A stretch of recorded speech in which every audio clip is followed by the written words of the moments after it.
6 तारखेला एका वृत्तपत्रामध्ये बातमी प्रसिद्ध झाली होती की 12 वर्षाच्या मुलींचं मानसिक आणि शारीरिक शोषण करण्यात आलं.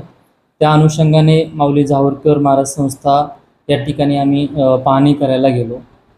त्या ठिकाणी पाहणी केल्यानंतर असं निदर्शनास आलं की मुलांना ठेवण्यासाठी त्यांच्याकडे परवाना नाही आहे. अनेक सुविधा त्या ठिकाणी नाही आहे. त्यांच्याकडे रजिस्टर नाही आहे किंवा राहण्याची व्यवस्था त्या ठिकाणी नाही आहे. या अनुषंगाने महिला व बालकल्याण विभागाचा शासन निर्णय आहे 2015चा. त्यात अनेक नियमावली दिलेले आहेत. त्या नियमावलींचं पालन केलं नाही असं त्या ठिकाणी निदर्शनास आलं.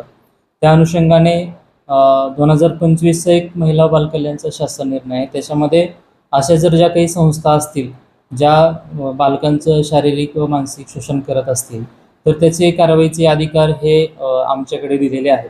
त्या अनुषंगाने आम्ही ते स्थळ पाहणी करून त्या ठिकाणी कार्यवाही केलेली आहे. पोलिसांचं दामिनी पथकही त्या ठिकाणी आमच्यासोबत होतं. त्या ठिकाणी आम्हाला 4 मुली आणि 43 मुलं हे आढळून आली. अतिशय भयभीत अशी होती मुलं मुली. त्यानंतर आम्ही महिला व बालकल्याण अधिकारी यांचे चाइल्ड प्रोटेक्शन राईट ऑफिसर असतात त्यांना संपर्क केला. त्यानंतर संबंधित अधिकारी यांनी त्यांना इतर शासनाचे जे काही बालगृह असतात त्या ठिकाणी त्यांना शिफ्ट करण्याची व्यवस्था केलेली आहे. शासन निर्णयानुसार अशा सर्व संस्थांची इथून पुढे तपासणी करण्यात येईल. ज्या संस्था निकषामध्ये बसत नाहीत अशा संस्थांवरती आम्ही 100% कारवाई करू आणि तसा अहवाल आम्ही शासनाला सादर करू.